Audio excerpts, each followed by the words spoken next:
Welcome to my unboxing and first look at the only true successor to the original Enthusiast class case from Corsair.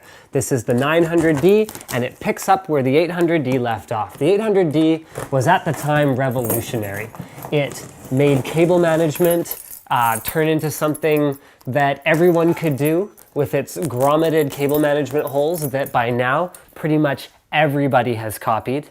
It was huge and it wasn't afraid to be huge. Before the 800D, the only cases you could get that were large were not even really like, a lot of the time they weren't even proper like normal cases. Like they had 5 1/4 inch bays that were like weirdly mounted on the side and stuff like that. And it was not afraid to let you water cool. The 900D takes everything about the 800D and just completely amps it up. It's like injecting steroids directly into its carotid. So there you go. For foam, we've got a not quite super brittle foam, but it's also not a closed cell soft foam, but Corsair compensates by making it extremely thick. And as you guys know, it is the girth, not the length, that is the most important thing. You've got another 1 1/4 inch or so right here on the top. So let's go ahead and tilt this over so you guys can have a look at what the 900D looks like inside the case. So while the box is huge, the 900D is also huge. I'm probably going to need Slick's help taking this out of the box, so we're going to tip it over and we'll be back in just a moment. How big is the 900D, you might ask? To which I would reply, you could easily fit at least 6 cats inside before they even started to cause problems. So it comes with bubble wrap around it to prevent any kind of, or at least my review sample does, I don't know if they all do, but this will prevent any random incidental sort of punctures and jabs with this cardboard and this bubble wrap layer here. So I'm gonna go ahead and pull this off. We've got another cardboard layer here, which hopefully I can remove. I thought I was done with my knife, but they've packed it extremely well to ensure that it gets here safely. And this is gonna be especially important packaging-wise. Corsair could not afford to skimp on this case, because especially once you actually build a system inside it, it is going to be heavy and big. So unless it's built extremely solidly and packed extremely well, you are going to end up with a damaged computer at the other end of any kind of shipping expedition. So we're having some trouble here. So we're going to get this wrapping done here. Get the box out of the way, and the unveiling is pretty much complete. Ain't she a thing of beauty? Gorgeous, enormous window that shows you everything. I mean, at the angle you'll actually normally be looking at it from. So we're gonna go ahead and adjust that right there. So it shows you everything from your back radiator, presumably, your motherboard. You're gonna see the power supply a little bit, but not too much. And then you're gonna see a little bit of your drive cages here, but again, not too much of that. We're actually going to take a little bit of time to take all of the plastic covers off. So there's plastic covers holding things like the I/O cover in place, holding things like the front panel in place, as well as protecting things like the side panel window here and little bits of trim like this. So we'll be back in a moment again with all that removed. So I wanted to show you guys a few things that I noticed when I was taking the plastic off. Number one is, holy crap, the system for side panels on this case is cool. So I've taken the black plastic off the window. You can see it's very, very clear, very transparent. However, you still get that thing with all acrylic windows where it's very staticky, so it tends to collect. See, there's cat hair on it already, but that's just kind of life. The side panel, because it's basically all acrylic, does have a bit of flex to it, but I'm not super concerned because it's still got some weight, which is going to help it resist any vibration. And I love the mounting system for the glass. Just look at this. It's like solid screws and just, feels really good. I mean, even my TJ07, which is the case that I'm using right now, just had like cheesy little plastic fixings on it. Not very great. Now, you don't have to remove the top panel in order to remove the bottom panel here. So you just pop this open and it's on a friction hinge here. So right there. And then over on the other side, there's another one. just like that, that controls this opening up. And I wanted to show you guys how Corsair has included all the appropriate little bits of adhesive so that things don't fall off in shipping. So they've protected all the corners, and then they've protected things like the magnetic fan filters from coming off. Magnetic fan filters really are the best way to go about this, because every other system I've seen, I mean, the original sort of fan filters in cases were usually screwed on, and then some of the later ones came along and they were like latched on, or they were slid in, or whatever else. But check this out. I mean, this is how hard it is to remove your fan filter. You take that, you throw it under the sink, you clean it out, you put it back. Just like that. And the fact that the intake for the case here and the exhaust for the case over there is so easy to get at is extremely convenient. Now, speaking of intake and exhaust, you can see all around the edges here, there's a gap here as well as over here and all along the bottom. That is how that fan is actually getting any air. And Corsair thought about this. They didn't just sort of willy-nilly apply ventilation holes here. There's a gap between that piece on the front and these pieces right here where you apply your fan filter that's going to allow for there to be, it acts as a bit of a, oh crap, the word escapes me, shroud, thank you, shroud that will allow it to actually draw some air in. So that's very, very smart. Now I want to take you around to the other side really quick. So, and there we go, that's latched on. Where I want to show you, it's okay, I got it. It's not actually that much heavier than an 800D, which is nice. It does use aluminum support struts in order to keep from just being just ludicrously heavy. So there you go. If I can move it, you can probably move it. The one button releases at the back for the top panels here. Or first I'll show you that functionality where the bottom opens up without the top actually being open. So you can get at your drives. You can actually upgrade your hard drive. If you ran your self cables down from the motherboard and just kind of kept them here, you could upgrade your hard drive without actually even opening up the top panel, which is very cool. And there's another removable fan filter there. So these one button releases are great. You press them, you pull out the side panel, and then it comes off. This one's bound to be a little bit more solid. Yep, just because it doesn't have that big acrylic piece on it. The way that it latches in up here is very robust, very strong. I can't imagine that that would break in any sort of real world situation. Now, cable management room at the back. This is where the 900D really shines. And this is where the 800D really changed the game, because it added enough room for proper cable management that everyone could do without, origami cabling, as Voodoo PC used to call it. So check this out. That looks like more than an inch behind the motherboard tray. That means you could have a 24-pin ATX cable and something else running back here without running out of room and without having to do that thing where you force the back panel on and you kind of push on it in order to get it to actually close. And the funny thing is, George, the designer for cases for Corsair, said to me, he showed me his hands, he went, I have really big hands, really thick fingers. I designed my cases so I can work in them. And I'm like, yeah, okay, that sounds about right. So on the back, you find not only all the cable management grommets you could want, which come out at the top for drives, or at the top for drives, depending on whether you've got an ATX or an eATX or HPTX width board.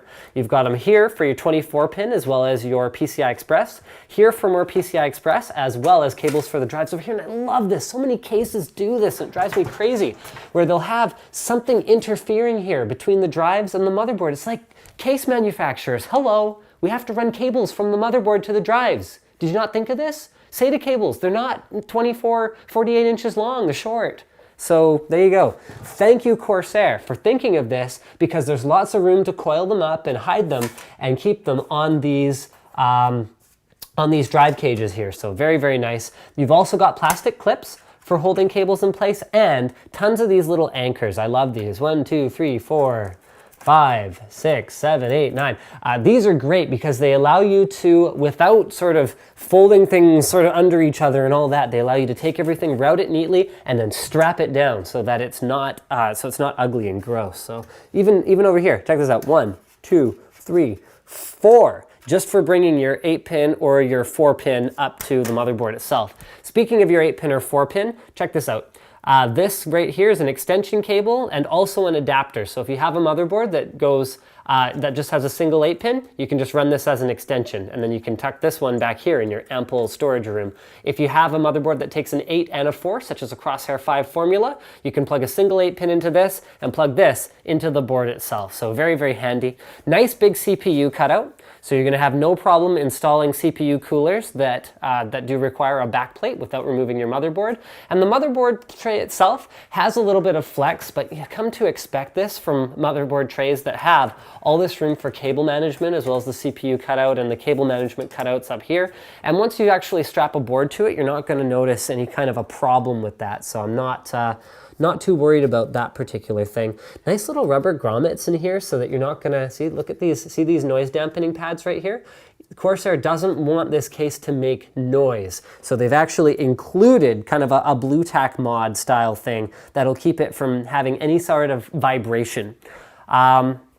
Let's finish up at the back here, and then we're gonna go, or we'll finish up on the outside, and then we're going to spend some more time on the inside. I apologize, guys. This is going to be a long video, but this is a very important case for the evolution of cases in general. I want to make sure I'm covering it adequately.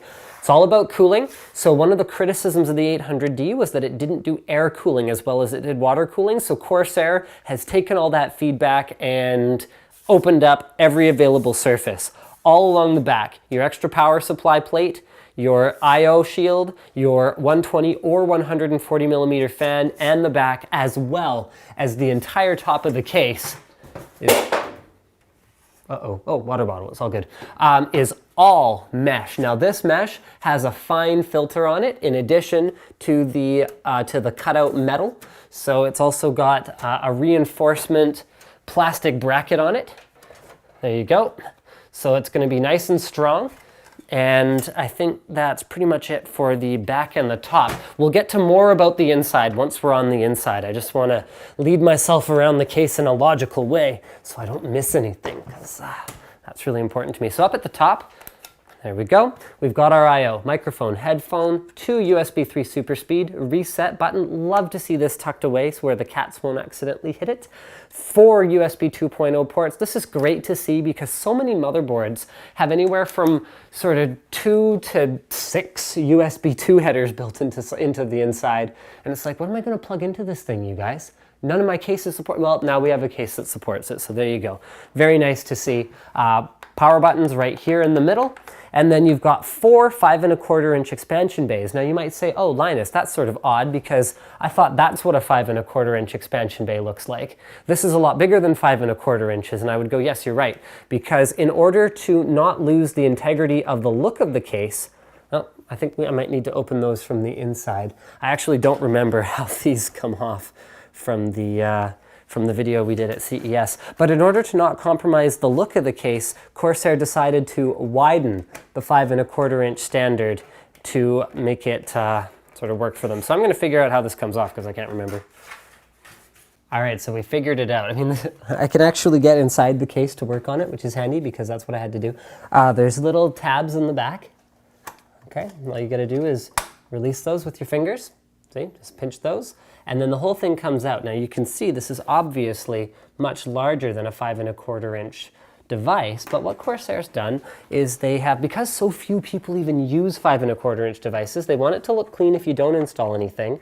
And then they've used kind of a stylized, I might as well show you the toolless installation here, you guys. So you just peel this up, slide the drive in, and then let it click into place. Drives in. You can screw it in with a couple screws if you want to too. So they've gone with a recessed bezel here that will match your 5¼ inch device, just like that. Now, we pulled off the solid aluminum front piece simply by prying it up from the bottom. So you can see there's four points here that will hold that in place. There you go, got your nice little Corsair logo on there. And the front had a couple more little pieces of tape that were holding in another very conveniently removable fan filter. So Corsair includes not their regular class of fans with this case, but their airflow style, sort of modeled after their AF series fans. So the entire front comes through this. Look at what the thought they've given to this. They're like, oh, okay, well, fans pull air from directly in front of them, but they also pull air from the side of directly in front of them as well. And the whole thing's filtered. You can take this thing off, clean it, and you are good to go. So here, once I've put that in place, you can see it draws air here. So you can actually, if you get a bit of a better angle there, you can see from that side how there's lots of room there. And then you can also get air from the front here as well. Now you can replace these fans. You can install a triple 120 millimeter radiator up here without much difficulty whatsoever. And that is part of what will lead us to the inside of the case, where we will start to investigate the water cooling options that are available. Now, speaking of water cooling options, the side of the bottom panels here, you can actually remove this solid piece. Slick pointed this out to me, simply by removing the 8 screws here. So that'll leave you with a mesh side on either side or both sides, giving you even more access to fresh air for the components that you're keeping inside there. Now let's go ahead and flip it down to the bottom so we can see if there's anything interesting to see down there. I don't want to let go of it here so much. So on the bottom, no, not a whole lot that is interesting down there. So there you have it. I think it makes a difference that on the older 800D, the bottom had that fan filter for your power supply, whereas the 900D uses a side-mounted power supply, so it's going to draw its air from the outside of the case here or the outside of the case on the other side rather than from the bottom of the chassis. So they've included some SATA cables, and I guess we'll figure out how those work in a moment.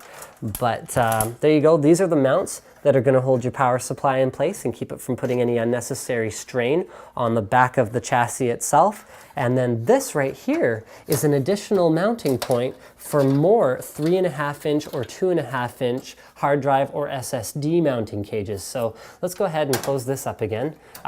You know, it's interesting because I found myself closing and opening it quite frequently, but what's good is I'm able to do it quickly and efficiently, because that is how you are going to upgrade your computer. You're going to want to just go flip, flip, open, open, do whatever you need to do, and then move on. You don't want to spend all day, every day actually working on the thing. So hard drive mounting options. You've got these little sleds here that are capable of mounting 3.5-inch drives toollessly or 2.5-inch drives by screwing them in. And then it comes with 3 sleds that each holds 3 drives. So they, oops, hold on. Let me see if I got that lined up correctly there.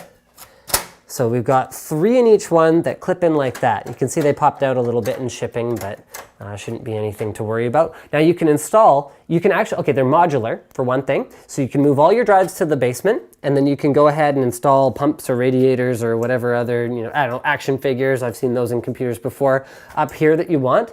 You can take this one and move it up here, and you can keep all your drives in the front, throw some water cooling over here on this side, throw some water cooling over here on the other side, maybe just a small single 120 mil radiator, or you can pull them all out, or you can add a full additional 2 for 15 2.5-inch or 3.5-inch drives in the case natively. So those will be available from Corsair.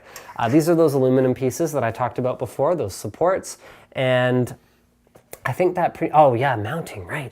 Okay, so mounting for radiators is awesome. So you can do up to a, okay, here, let's do all the radiators now. You can do a quad 120 millimeter radiator across here. Just pull out these drives. You can put a power supply here, and you can do a dual 120 millimeter radiator on the other side. Then you can put up to a triple 120 millimeter in the front, up to a triple 140 or quad 120 in the top. You can do a single 120 or single 140 in the back. And I think what I actually missed was this could be a triple 140 or a quad 120 as well. So the radiator mounting options, you can have up to 5 radiators in the case without making any modifications to it, which is absolutely outstanding. Motherboard compatibility, as I mentioned before, is pretty much unparalleled. So you can install an ITX board, an MATX board, which will go down to about here, an ATX board, which will be this big, and then check this out, an XLATX board, which can go all the way down from either 8 or 9 expansion slots. Here, I'm going to give you a bit of a better angle there, Slick. So 8 or 9 expansion slots. Remember, they've included 10 expansion slots, so even with a 9 expansion slot board, you could install a dual slot card in the very, very bottom slot. And then you can even install an HPTX board, which would take up pretty much the entire thing here and would allow you to really make the most of this particular beast chassis. I wonder if we've missed anything. We did show this in the top here, so you can see all those different mounting hole options depending on what you opt for up there. Let me just go sort of scan through and I'll see if we missed anything. So here's our variety of boards that we'd like to try out in the 900D. It does say on the box it's compatible with ITX, so I'm obligated to put an ITX board in there and to show you guys what it'll look like if you build a system with a single PCI Express slot and about a half of ATX, or half of sort of slightly wider than ATX width on it. So that's sort of ridiculous. Here's what an MATX board will look like inside. So most people are not going to go micro ATX with a system like this, but that's your 4 expansion slots and standard width. Next up, we're going to do ATX. So this is a Crosshair 5 formula. This is one of those ones where that extension cable will come in handy. All right, so this guy right here is going to look a little something like this. So that's 7 expansion slots and standard width. So you can see there's tons of room over here for much, much wider boards than a standard ATX board. Now the next one I have is a bit of a hybrid because some boards are labeled as eATX, but what they actually are is slightly wider than ATX. So you see here how there's a little bit of extra width to this board? That makes it sort of eATX, but it's also wider than normal because there are 7 expansion slots, but there's a burned one here at the top. So this is actually 8 expansion slots, and this is the biggest XL-ATX board that I had on hand. This is an X79 UD7 from Gigabyte, and even that doesn't look that big in the 900D. I did miss something on the inside, so in here we've got all of our front panel connectors, our USB 2, our HD audio, our other more different USB 2, USB 3, front panel headers, as well as 3 SATA cables. So what I noticed is that 2 of the included triple hard drive cages do not have backplanes, but one of them does. So if you slide that out, you can see that that is a toolless installation, so you can pre-run.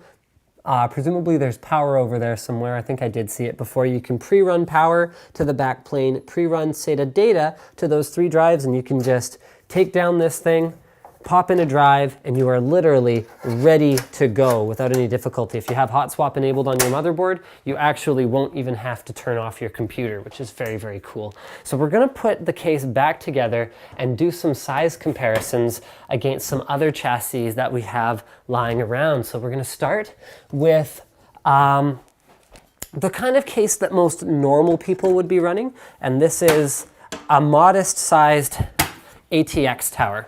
So this is the 900D. Corsair has increased the width compared to a normal computer, and they've also dramatically increased the height and the length. So I'm going to line them up back to back so you can see the sheer size of the 900D. This is a Corsair Carbide 300R, significantly narrower. Go ahead, get it from this angle as well, Slick. So I'm going to go ahead and adjust that for you so you can really see. You could almost probably fit 2 of these in here, rumble, in terms of the sheer volume. So we're going to tuck this one aside for now, and I'm going to show you one of our most space-efficient computers that we've ever had here at Tech Tips, and this is our Shuttle X79. It has a 6-core 3960X, 32 gigs of RAM, a Quadro 4000, and a 10 gigabit network card, and you could probably fit anywhere from 5 to about 7 of them inside the volume of the 900D. With that said, you obviously can't do a dual socket shuttle, so there's an option that you have with the 900D that you don't have with that. Here is a Corsair Vengeance C70. So this is a pretty skookum gaming tower, and even this one, so with up to dual 140mm radiator in the top, single 140mm in the back, lots of air cooling. I think it supports up to quad fans in the front, something like that. And this is what it looks like next to the 900D. And we're working our way up to the 800D next to the 900D. I have to go get one right now though, just a sec. So just for lulz, I hauled down my rig. So this is the Silverstone TJ07. Next to it, bear in mind the TJ07 doesn't look like that out of the box. I still haven't put my glass panel window on it or anything like that, but there's still like a good sort of 3 or 4 inches there that is the difference in height, and then a good few inches here. And look how much wider it is, how much wider its stance is than the TJ07, which just has 5 1/4 and then sort of a border, whereas that's pretty much the width of just the bay covers on the 900D, never minding the huge gap around here for airflow through the front of the case. Now I'm going to move my system, and we are going to show you a couple more size examples, including the BitPhoenix Prodigy, which is sort of a gaming grade ITX tower with similarly sort of way too many water cooling options, but not designed for HPTX ports. So there you go. This also actually has a similar width to the 900D. I'm going to pop it up here for a sec so you can see that the BitPhoenix Prodigy has kind of a wide stance, and that's because it actually holds the motherboard in it the flat way as opposed to vertically. So I don't know what the 900D's excuse is. Actually, I do know what its excuse is. The excuse is it holds a butt ton of hardware. So there you go. That's how you could probably fit about 3 Prodigies and change in the 900D. And let's wrap up actually here. One more practical demonstration of how big the 900D is. And you know what? It's big, but it's efficient. I did make fun of the Cosmos 2 a little bit when it was released, because I said, well, this thing is so big. But the Cosmos 2 doesn't fit nearly the same caliber of hardware in it that the 900D does in terms of liquid cooling. I couldn't figure out what the Cosmos 2's excuse for being so big was, because it didn't fit that much stuff. 900D does. We can actually put our shuttle computer right inside it without any difficulty. So there you go. We can put a couple in there, no problem. There's your dual X79 solution.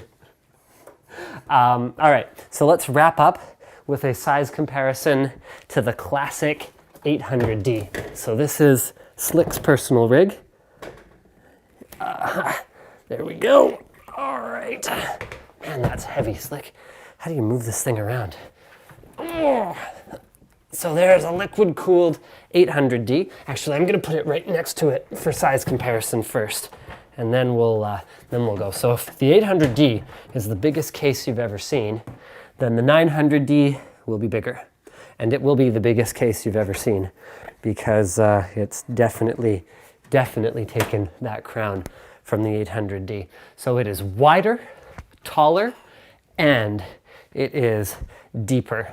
It is all 3 of those things. It holds so much more hardware though. Corsair hasn't wasted a cubic inch of the space that they've added to the 900D, because remember, the 800D natively only supports a triple rad in the top, a single 140 in the back, and you can mount a 140 here. But other than that, the space isn't nearly as usable as the 900D. And personally, I don't miss the hot swap here, because I find that the easily accessible opening door down here at the bottom, and those hot swap, or well, not hot swaps, but backplaned SATA mounts back there, are an equally good option compared to the older system. And it doesn't break up the clean look of the front that the 900D has. So there you have it, you guys. The new enthusiast champion from Corsair, the 900D. I hope you enjoyed this unboxing and first look. Don't forget to subscribe to Linus Tech Tips for more unboxings, reviews, and other computer videos.